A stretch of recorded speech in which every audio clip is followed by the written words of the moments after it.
Thank you speaker साहब। ये ऐवान सूबाई हुकूमत से सिफारिश करती है। मेरा ख्याल है अहमद नवाज साहब यहाँ पर सीरियस हम लोग ऐवान को चला रहे हैं, अगर आप खामोश हो जाएं तो बेहतर होगा। ये ऐवान आप लोग स्पीकर को एड्रेस करते हैं जो मुझे बता रहे हैं, प्लीज। मैडम आप अपनी करारदाद।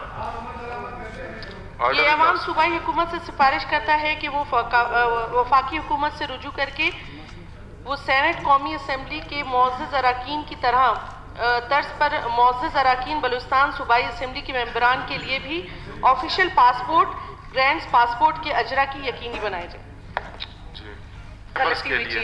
जी एडमिसिबिलिटी की वजाहत फरमाएं।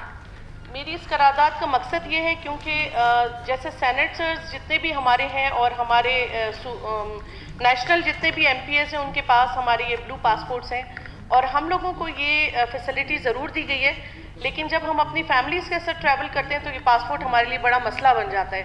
या तो ये पासपोर्ट ले लिया जाए या हमारी फैमिलीज़ को भी दिया जाए, जिसकी वजह से हमें अक्सर एयरपोर्ट्स पे तकलीफ़ उठानी पड़ती है। तो ये एक बड़ी अहम करारदाद थी जो मैंने 3 महीने पहले भी पेश की थी, इसलिए मैं दोबारा पेश कर रही हूँ, तो इसको प्लीज़ काइंडली नज़र में रखिए। जी